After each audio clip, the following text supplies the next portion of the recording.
I never asked to be born, and my parents never really wanted me either. My mom says she was young and foolish, madly in love with a guy who couldn't stay loyal. Before long, she found out she was pregnant.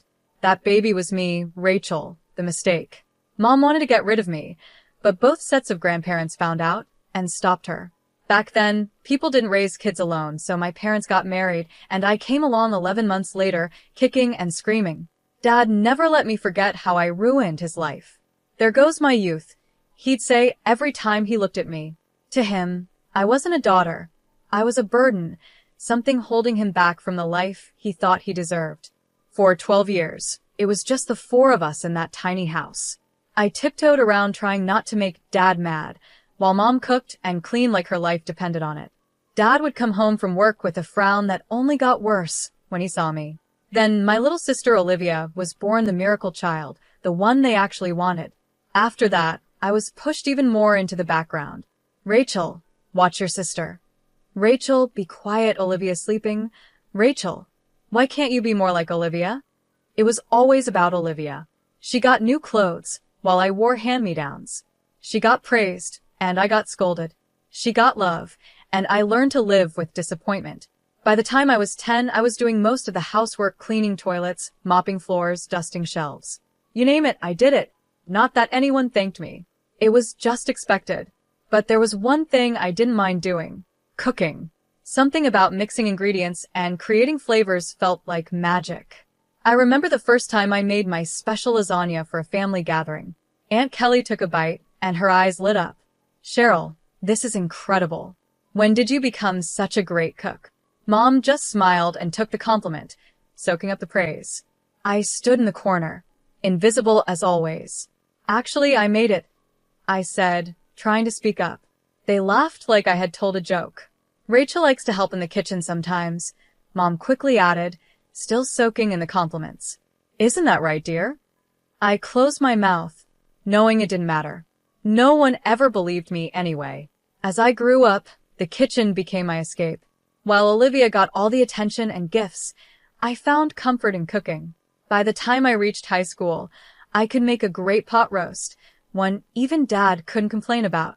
Not bad, he'd grunt, stuffing his face. Coming from him, that was high praise. But cooking wasn't just about feeding my family. I had bigger dreams. Every night, I'd imagine my own restaurant, full of happy customers enjoying my dishes. One night at dinner, I couldn't hold it in any longer. I want to open a restaurant someday, I blurted out. The silence that followed was overwhelming. Then Olivia snickered. You? A restaurant? Mom looked worried, like I had just said I wanted to be an astronaut. Dad didn't even bother looking up from his plate. Restaurants fail all the time. You'd be broke in a month, he said. But I'm good at cooking. Everyone likes my food. I protested. Everyone likes free food, Dad scoffed. That doesn't mean they'd pay for it. Olivia chimed in with her sickly sweet voice. Maybe you could work at McDonald's, Rachel. I hear they're always hiring. When it was time for college, I had my heart set on the best culinary school I could find. To my surprise, Dad agreed to pay for it. This is your inheritance, he said gruffly. Don't expect anything else. The house, the savings, that's all going to Olivia. I should have felt hurt, but I was too excited about culinary school to care. This was my chance to prove myself, to learn from real chefs and get better at what I loved. College was a whirlwind of chopping, sautéing, and baking. For the first time in my life, I felt like I belonged. My classmates appreciated my cooking, and my instructors praised my creativity. But reality hit hard after graduation. With no money for my own place, I had to move back home. The difference between my exciting college life and my family's coldness was huge. So, you're a chef now? Olivia smirked over dinner. Does that mean you'll be doing all the cooking from now on? Before I could answer, Mom jumped in. That's a great idea. Rachel can cook, and you can focus on your studies, dear. Just like that, I was back to being the family maid, but this time with a culinary degree collecting dust on my shelf. I managed to get a job as an assistant chef at a local restaurant. The pay wasn't great, but it was a start. Every night, I came home completely exhausted, only to face piles of dishes and laundry. This is your rent, Mom would say, handing me a list of chores. You're not a kid anymore. You need to help out. But I didn't let it get to me. Every free moment I was planning, dreaming, and hoping. I knew that one day I had my own restaurant, and when that day came, I'd show them all what I could really do. 3 long years passed, each day feeling the same. I cooked, I cleaned, I worked hard at the restaurant, and I watched as Olivia got everything I had always wanted. The day Olivia started high school, Dad came home with a huge grin on his face. "Olivia, honey, come see what I got you," he called out. We all went outside, and sitting in the driveway, like a shiny slap in the face, was a brand new car. A car? But I don't even know how to drive yet, Olivia said, eyes wide with surprise. Dad laughed and tossed her the keys. "You will soon enough. My girl deserves the best from the start." I bit my tongue so hard I could taste blood. When I turned 17, I got a second-hand bike, and that was only because I needed it to get to my part-time job. And it didn't stop there. Every week, there was something new for Olivia. The latest iPhone, a MacBook Pro, designer clothes. They even renovated her bedroom, turning it into something that looked like a luxury hotel room. Meanwhile, I was still in my old room, with the same faded wallpaper and the same squeaky bed I'd had since I was 12. At least the spiders kept me company, right? I started thinking about moving out. Maybe I could find a roommate and share the rent on a tiny apartment. Anything would be better than this constant reminder of how little I mattered. But then Christmas came around. I had been saving up, determined to get everyone nice gifts for once, to show them I wasn't the failure they thought I was. I ended up buying lottery tickets for everyone, not the cheap scratch-offs, but tickets for the big jackpot. Christmas morning came, and I handed out the envelopes, trying not to look too eager. Mom opened hers first, and her face dropped. "Oh, lottery tickets," she said. Dad snorted. "What is this, a gas station gift?" Olivia didn't even bother opening hers. She just rolled her eyes. "Gee, thanks, Rachel. Really thoughtful." Mom tried to sound nice, but her voice was dripping with fake sweetness. "I guess since Rachel didn't really get us anything, she won't be expecting any gifts either." "That seems fair, doesn't it?" Mom said, her voice cold. I felt a lump in my throat. Without saying a word, I snatched the lottery tickets from Dad's hand. "You know what? I'll take them. Merry bloody Christmas." I stormed out, ignoring their shocked faces. Who cared about their family dinner anyway? I texted my coworker Lauren. "Hey, you still at the restaurant? Mind some company." An hour later, I was sitting at the bar of the closed restaurant, sipping cheap champagne with Lauren. As the night went on, we swapped stories about horrible families and crushed dreams. It wasn't exactly a warm, cozy Christmas, but at least I didn't feel so alone. A few days later, I was at work, same as usual. During my break, I checked my phone and saw a missed call from an unknown number. Probably just another scam, I muttered, tossing the phone aside. But then it rang again, same number. Curiosity got the better of me, and I answered. "Hello, is this Rachel Jackson?" A cheery voice asked. "Yeah, who's this?" "This is Kelly from the State Lottery Commission. I'm calling to inform you that you're holding a winning ticket." I almost dropped the phone. "What? Are you serious?" "Absolutely. One of your tickets matched all the numbers in the Christmas drawing. After taxes, your winnings come to $900,000. The world spun around me. In a daze, I headed home, my mind racing. This was it, my chance to finally open my own restaurant, to prove to everyone what I could do. I burst through the front door, unable to contain my excitement. "You won't believe what happened," I blurted out. They were all sitting at the kitchen table, staring at me like I had grown a second head. I won the lottery. One of the tickets, the one I was going to give Mom, it won $900,000 after taxes. For a moment, there was stunned silence. Then Olivia's shrill voice broke the quiet. "That money belongs to us," she screeched. "You bought those tickets as gifts for Mom and Dad. Anything that belongs to them belongs to me." It felt like a slap in the face. "No, they gave the tickets back to me. They're mine," I said, trying to keep my voice steady. Mom and Dad exchanged a glance. Then Dad spoke slowly. "Rachel, be reasonable. You live under our roof. You owe us. Now hand over that ticket. We'll take care of everything." I stepped back, my hand instinctively going to my pocket where the lottery ticket was. No, I said, surprising myself with how steady my voice was. This is my ticket, my win.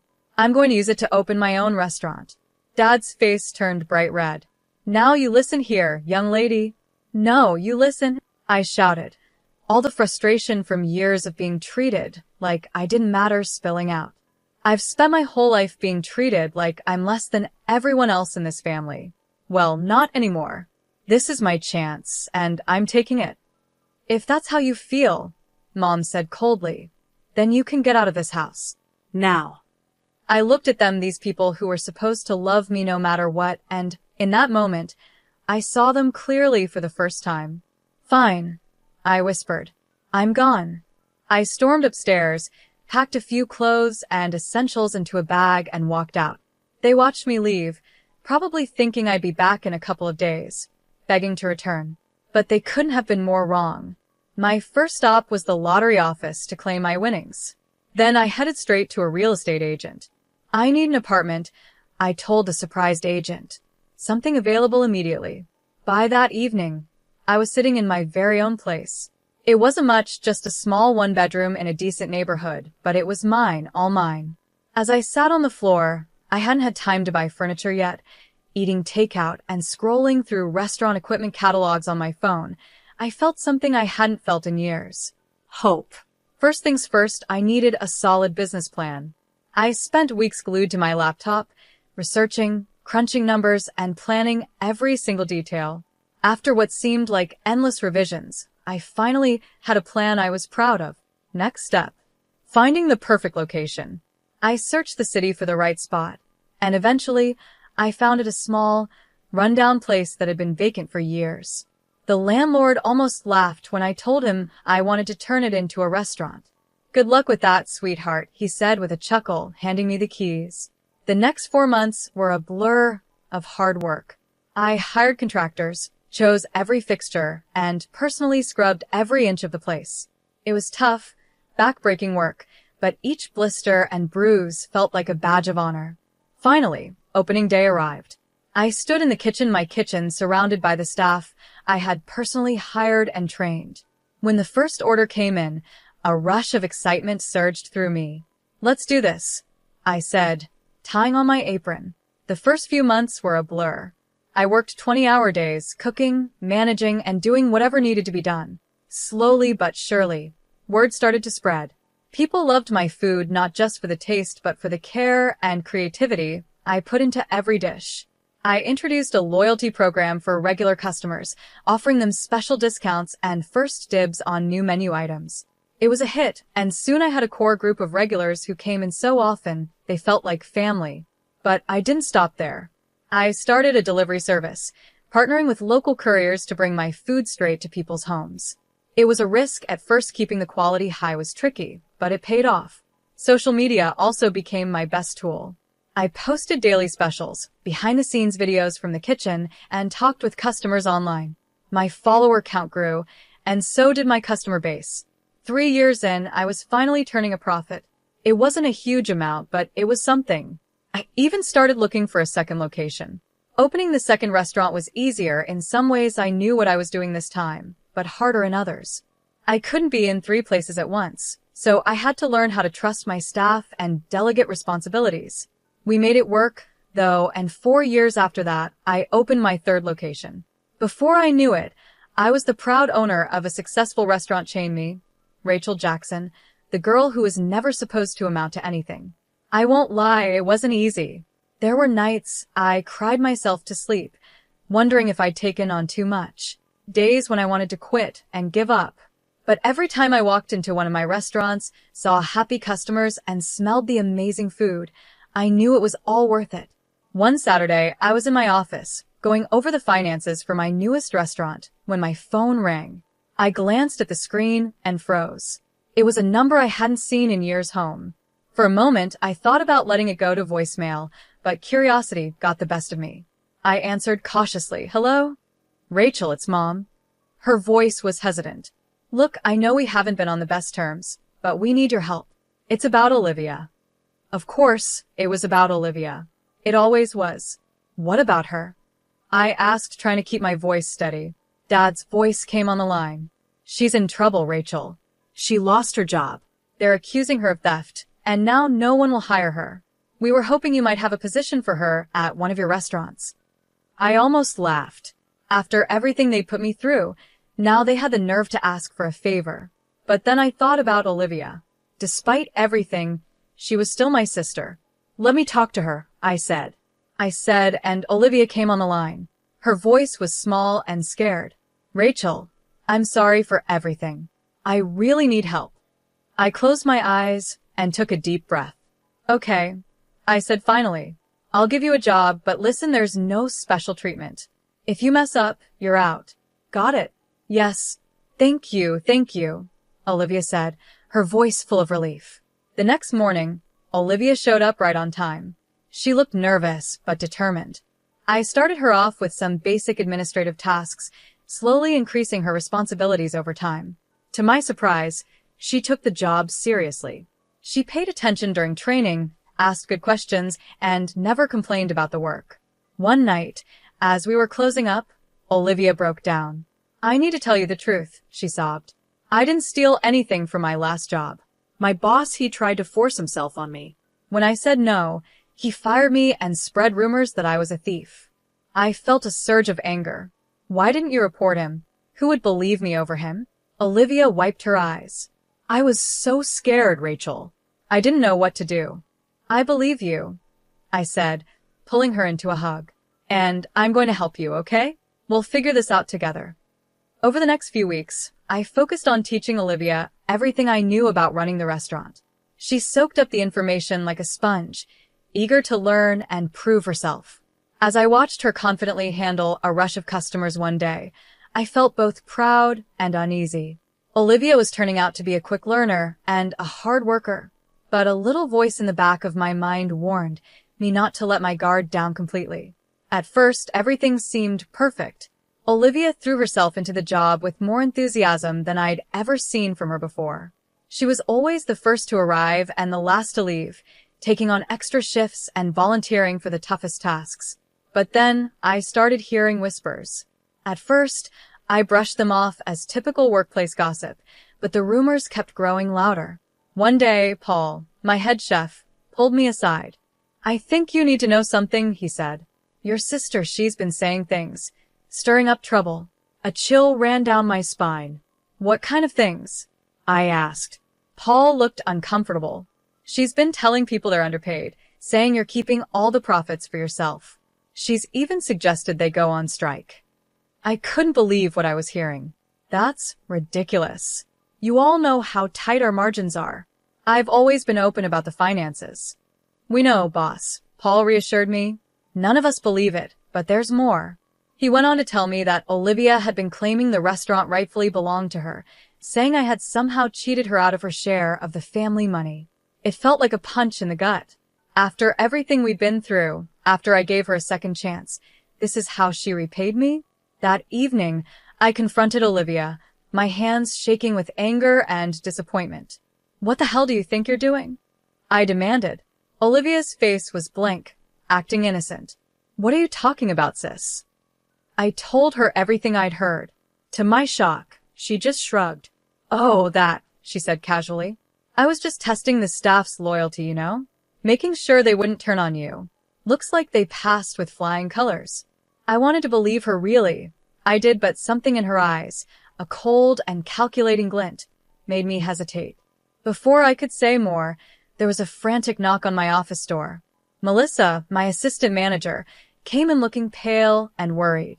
Rachel, we've got a problem, she said. There's a big shortage in the cash register. Over $10,000 is missing.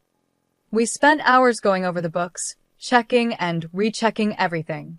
There was no mistake, a significant amount of money was gone. Only 4 people had access to the register. Melissa, Paul, and Olivia. I had known Melissa and Paul for years. They'd been with me from the start, through all the highs and lows. I trusted them completely. As if reading my thoughts, Olivia came up to me and whispered, You know, I've noticed Melissa staying late a lot recently. And she did just buy that fancy new car. Watching Olivia walk away, I knew I had a big decision to make. I couldn't ignore this, there was too much at risk. My business, my reputation, and the livelihoods of my loyal employees. Late one night, after everyone had left, I installed hidden cameras around the cash registers. It felt wrong, like I was betraying my staff's trust, but I didn't have a choice. For days, I watched hours of boring footage, my eyes burning from staring at the screen. And then on the fifth night, I saw it. Olivia, moving quickly and secretly, opened a register. Her hands darted in and out, stuffing cash into her pockets. My heart sank. I couldn't bring myself to confront her, so I called the police. The next day, as Olivia was finishing her shift, 3 officers walked in. The look on her face shock, then anger said it all. She started thrashing around, knocking over tables and sending dishes crashing to the floor. I deserve this money. I should be rich, not you. You stole my life, she screamed as the police took her away. I felt nothing, no sadness, no regret, just an emptiness where my love for her used to be. The next day, my parents stormed into the restaurant. Mom was crying, and Dad's face was red with rage. How dare you? Dad roared. Your own sister. Drop the charges now. I stood my ground. No. She stole from me. She needs to face the consequences. I pulled out my phone and showed them the footage of Olivia stealing. Look, I said. This is what your precious Olivia did. She's a thief. They watched the video, their faces going pale. But instead of understanding, their expressions hardened. You set her up, Mom accused. You've always been jealous of her. I couldn't believe what I was hearing. Jealous? Are you kidding me? You gave me nothing and expected me to be grateful. Well, I'm done. Olivia made her choices, and now she has to live with them. They ranted and raved, switching between threats and pleas, but I didn't back down. Get out, I finally said.